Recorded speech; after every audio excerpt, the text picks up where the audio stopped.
Everyone is invited to join us after the service for refreshments and some conversation. Today's sermon by our minister, Shams Cohen, is titled Soteriology, it's a little bit of a mouthful, and What Saves Us. And now I would like to invite Kristen to do the chalice lighting, and Shams to do the chalice reading.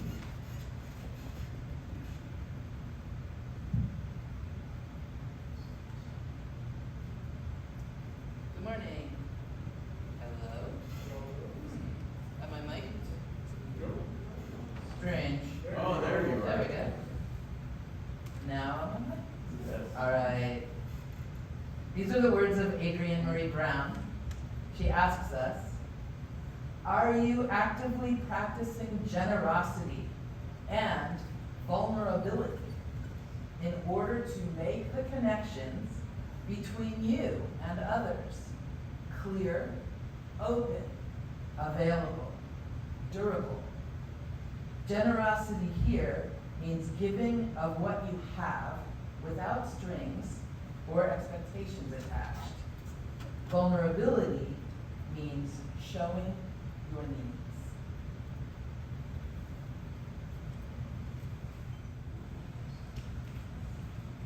Am I on? How about now?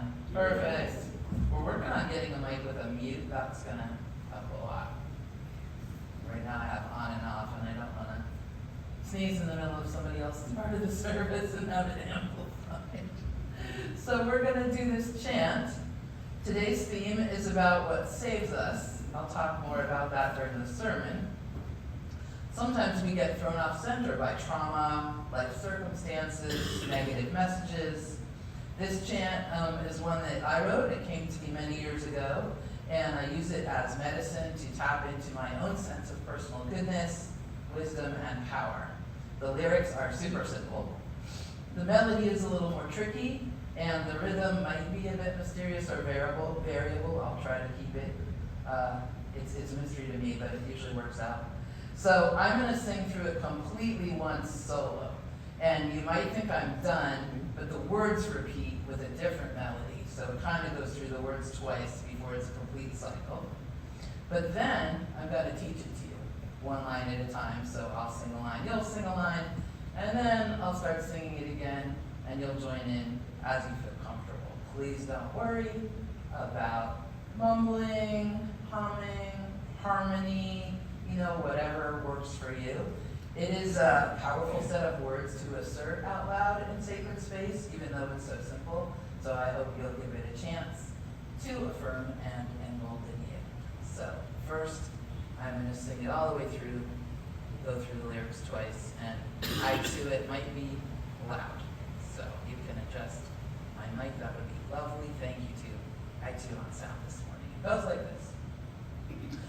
I know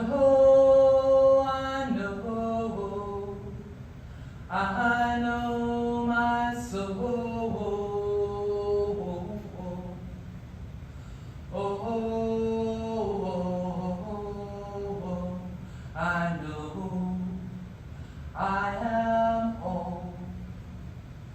I know I am whole. I know my soul.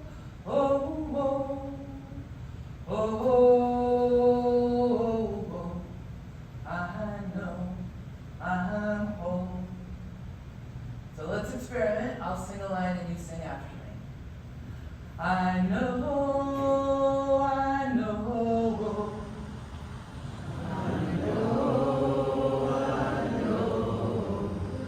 I know my soul.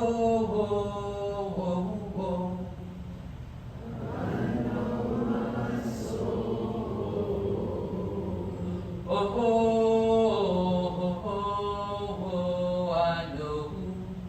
I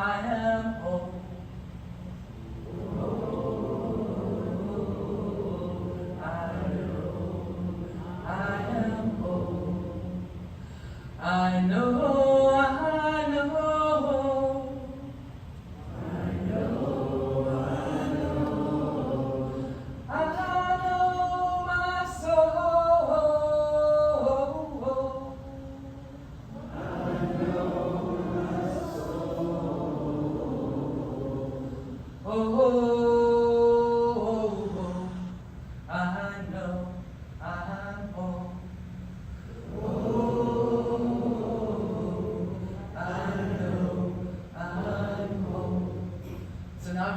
it a bunch of times, and I hope you'll sing some or all of it with me. I know, I know, I know my soul. Oh, I know I am whole. I know, I know, I know my soul. Oh, I know I'm whole. I know, I know my soul. Oh, I know I am whole. I know, I know, I know my soul. Oh, I know I'm whole. One more round. I know, I know, I know my soul. Oh, I know I am whole. I know, I know, I know my soul. Oh, I know I'm whole.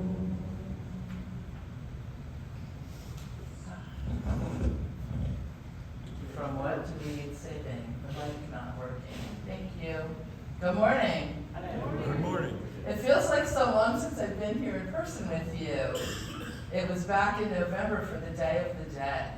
But going forward, I'll be here on the 22nd, and then probably the first and third Sundays of the month, 2025. So there'll be a pattern. It's a little more predictable. A lot has happened since November 3rd. For example, the election. How have you been doing?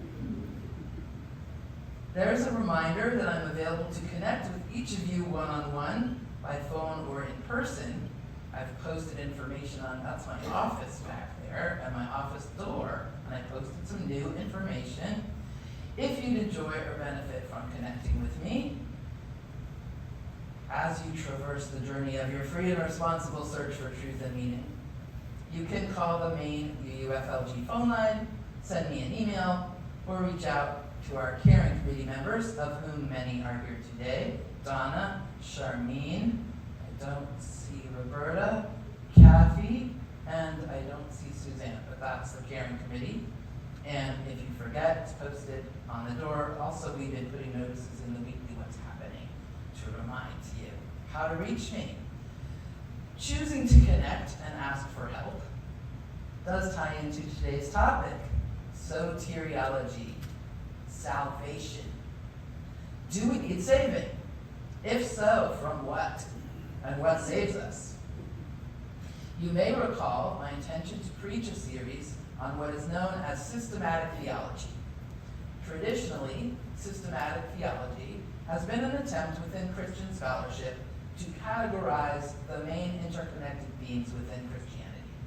For example, I have preached a sermon here about theological anthropology, a subset of systematic theology that concerns itself with exploring the nature and purpose of human beings in general, like why human beings and what are we here for, and also in relationship with what we consider most sacred or meaningful, what many have called God, and we UUs often refer to as the spirit of life or the mystery.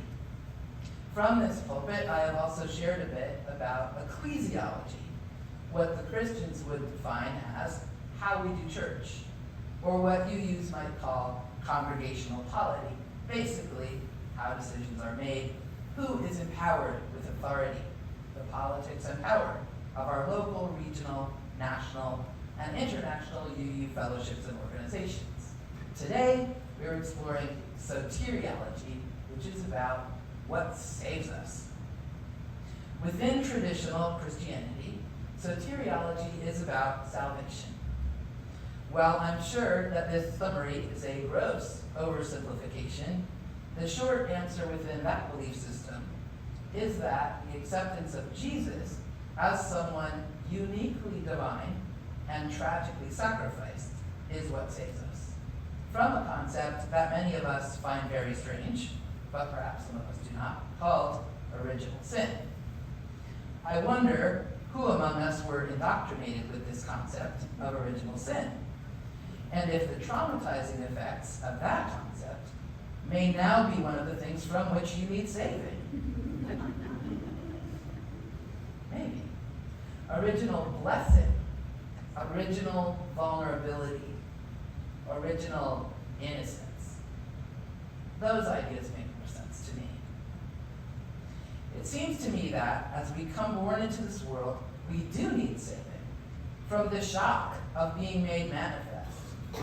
And what saves us, if we are lucky enough to receive it, is tender care. Ideally wise and well-resourced tender care, but certainly not the ideology of original sin. As a UU, soteriology intrigues me when the questions are all opened up and freed from their dogma. Is salvation a meaningful question? It's such a strong word. Maybe it makes more sense or feels less vulnerable or judgy if we just consider it more practically. Maybe we're more comfortable asking, how might we be improved or assisted? How might our lives be improved individually or collectively? But do we need saving? If so, from what do we need saving? By whom and what are we saved? And how? In the early 2000s, as I was preparing application materials for UU Seminary, it occurred to me that it was fair to say that the National UU Youth Group, called LRY at the time, which stood for Liberal Religious Youth, had potentially saved me as a teen.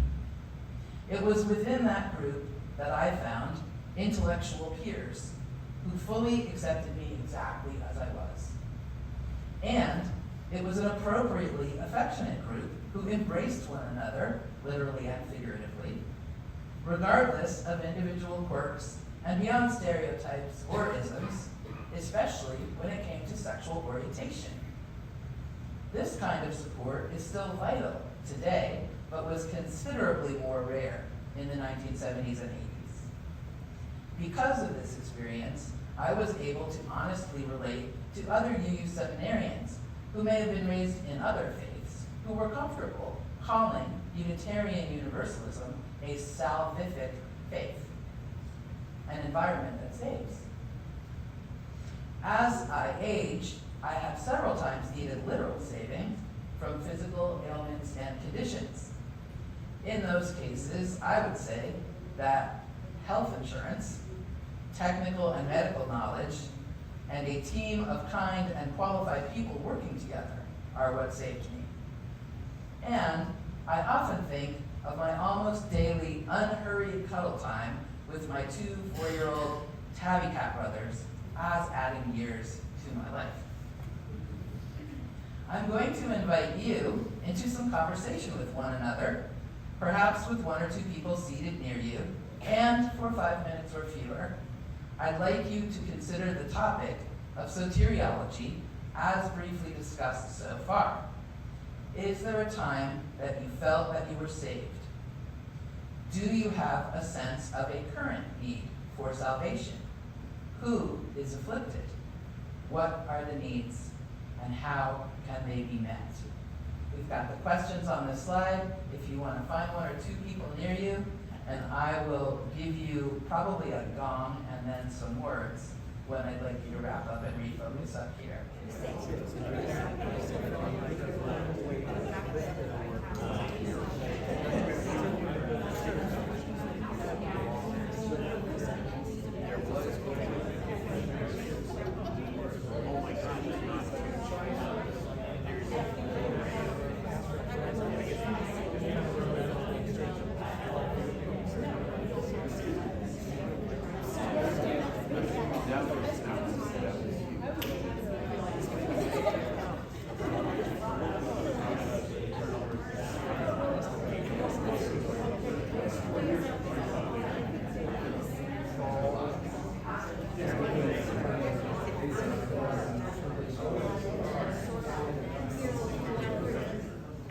I'd like to invite you back to focus on the pulpit as I read this poem.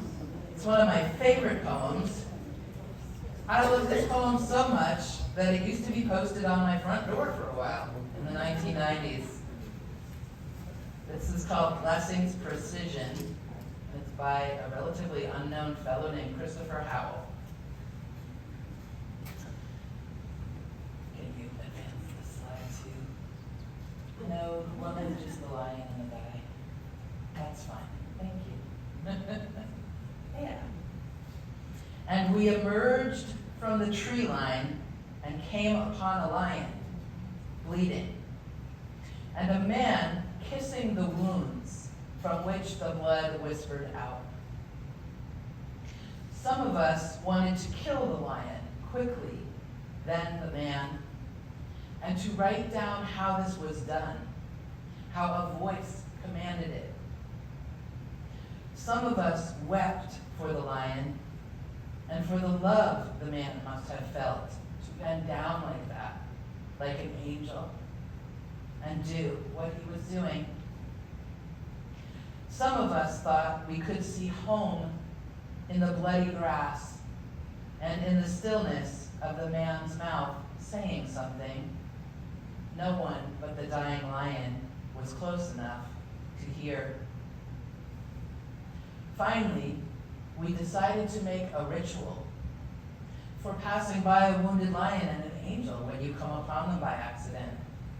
And one of them is watching his heart's blood run bitterly away in spite of the sweetness it had always brought before.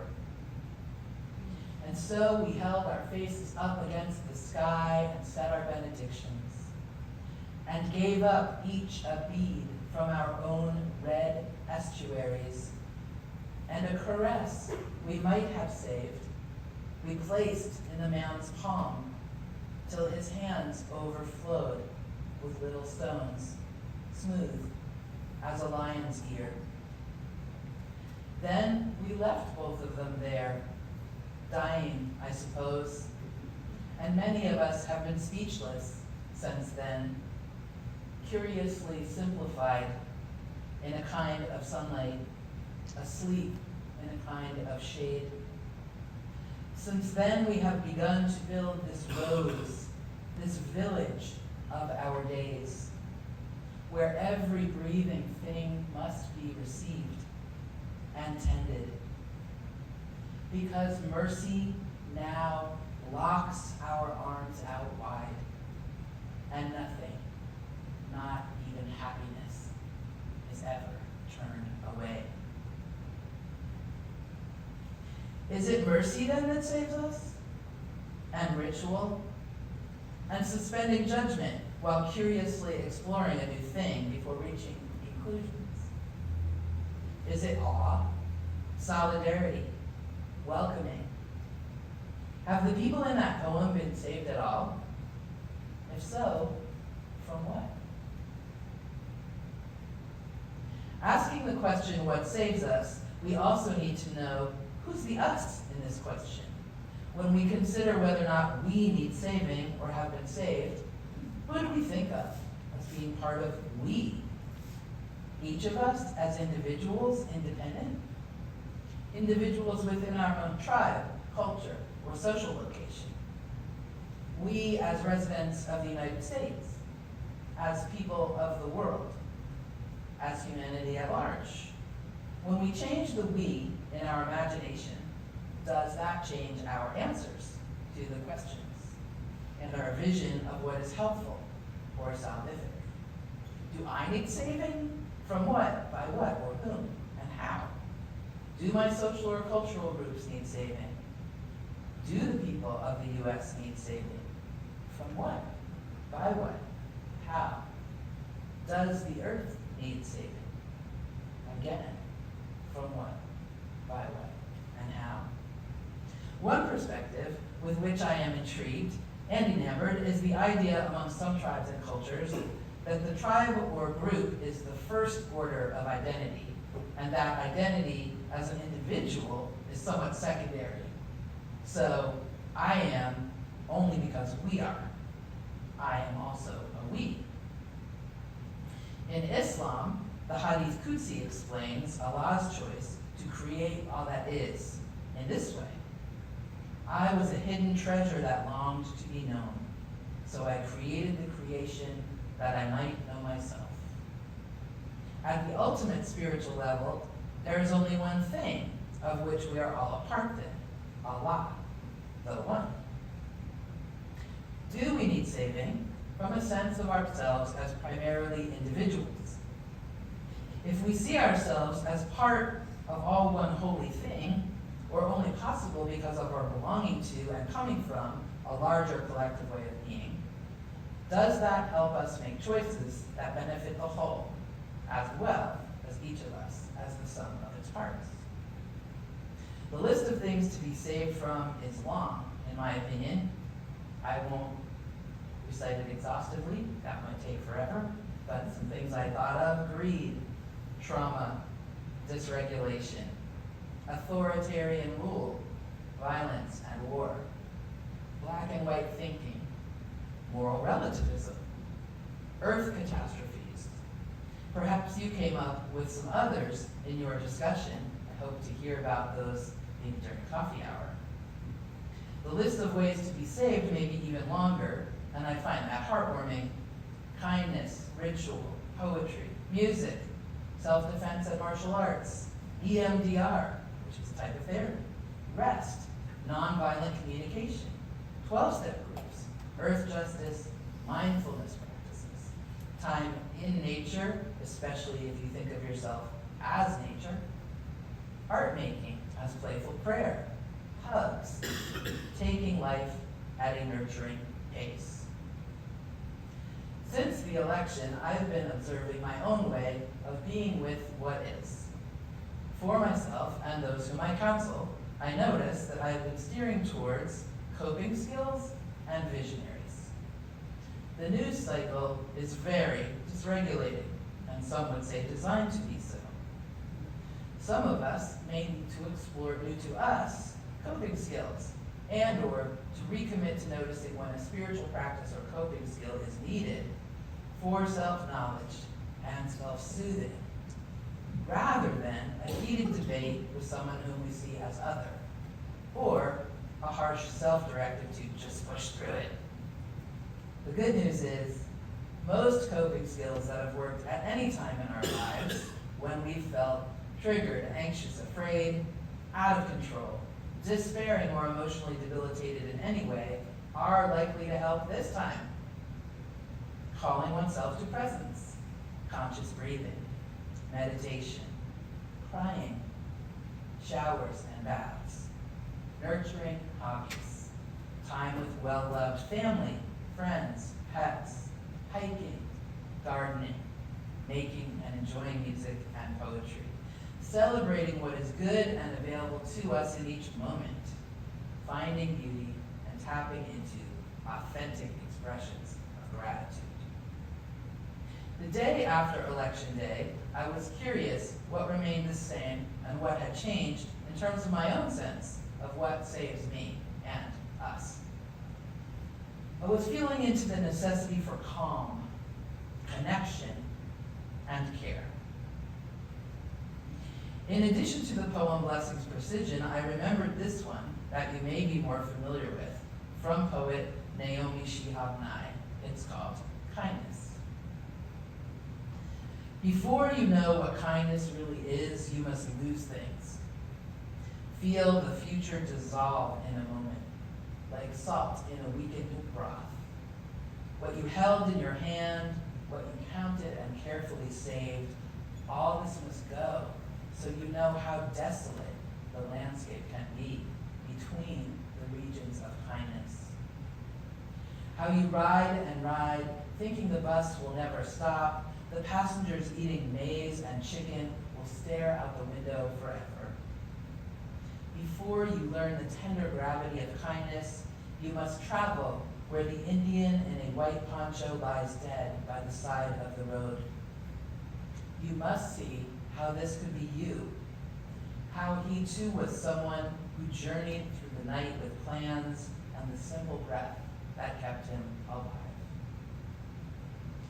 Before you know kindness as the deepest thing inside, you must know sorrow as the other deepest thing. You must wake up with sorrow. You must speak to it till your voice catches the thread of all sorrows and you see the size of the cloth. Then it is only kindness that makes sense anymore.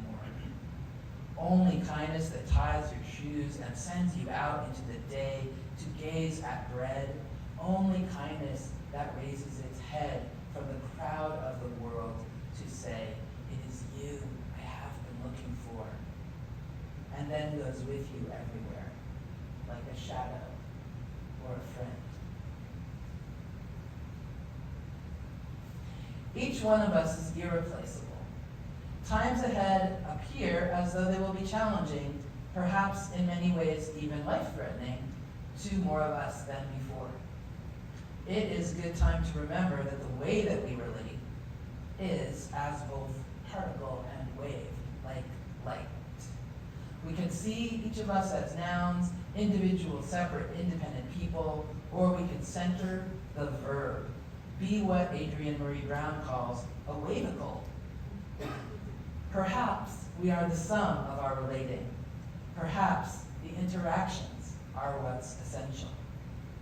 Can we call ourselves to love one another earnestly and to demonstrate a kind and gentle curiosity even more than we had before? Can we oppose oppressive policies while still embracing the individuals who support them? Many visionaries in UU spheres and beyond have been offering virtual and online gatherings and posting ideas, encouragement, and strategies for being in relationship and doing the work. There are many other visionary organizations and encouraging thoughts, coping skills, and memes that I hope we will share with one another over the weeks and months and years ahead as we continue the work of coming together for spiritual support and to build the world we dream of, or simply rise to support one another in loving and surviving the world in which we now find ourselves. The Jewish sacred text, Pirkei Avot, states, "We are not obligated to complete the work, but neither are we free to desist from it." I have always found that saying very helpful and grounding. I captured here for us one Facebook posted decision tree around activism that I found to be particularly important. Maybe you saw this one. At the top, what you can't see is it says how to be outraged, a flowchart.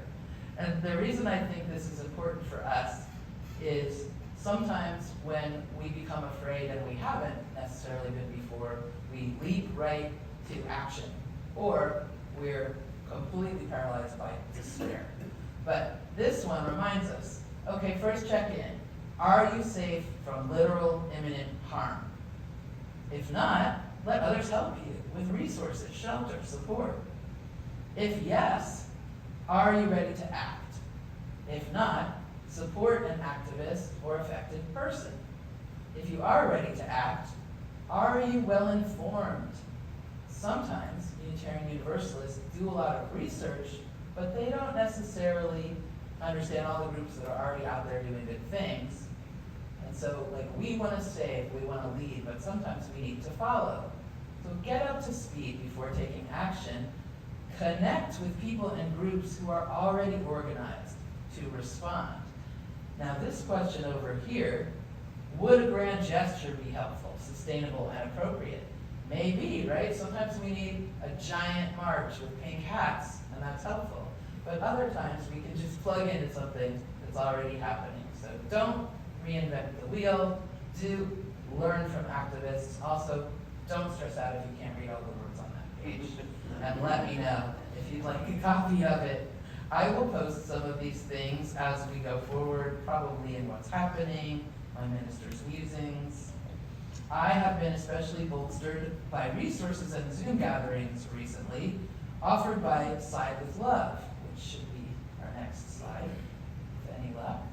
This, again, don't stress if you can't see it all. Side with Love is a public advocacy campaign that seeks to harness love's power to stop oppression. It's sponsored by the Unitarian Universalist Association, and all are welcome to join. You can say they have empowering resources, tools for self-care, all kinds of meetings, and there's an action center, great stuff. And the Unitarian Universalist Association itself has a wonderful website, ua.org. Again, no panic, I will happily post these things and what's happening. But you can see there's weekly inspiration, there's interfaith organizing, there's support for trans, non-binary, gender non-conforming folks.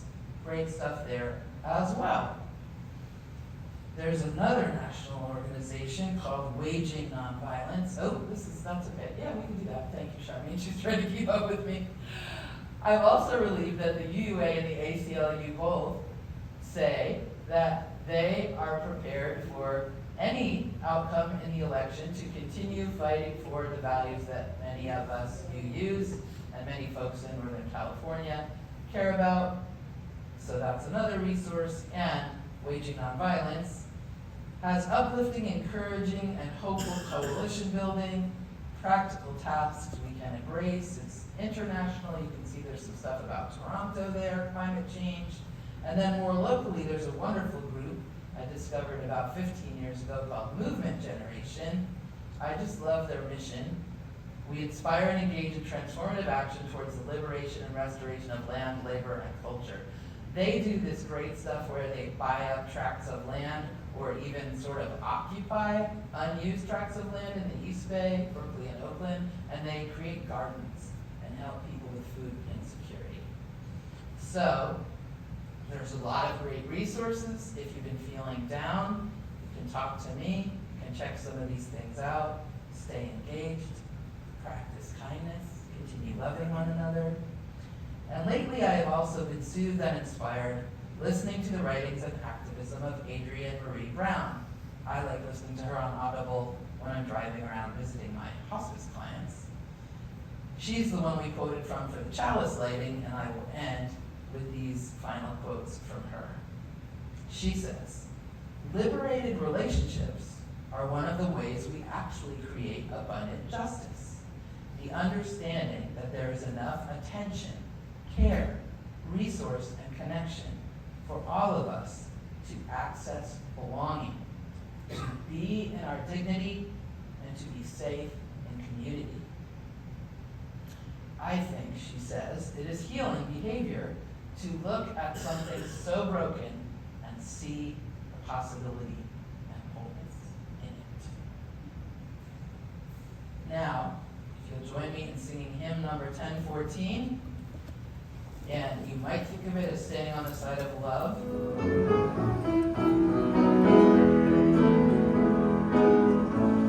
The promise of the Spirit, faith, hope, and love abide, and so every soul is blessed and made whole. The truth in our hearts is our guide. We are answering the call of love, hands joined together as hearts beat as one. Emboldened by faith, we dare to proclaim we are answering the call of love. Sometimes we build a barrier to keep love tightly bound, corrupted by fear, unwilling to hear, denying the beauty we found. We are answering the call of love, hands joined together as hearts beat as one. Emboldened by faith, we dare to proclaim we are answering the call of love.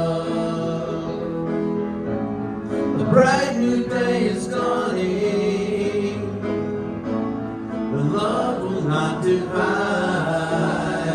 Reflections of grace in every embrace, fulfilling the vision divine. We are answering the call of love, hands joining together as hearts beat as one.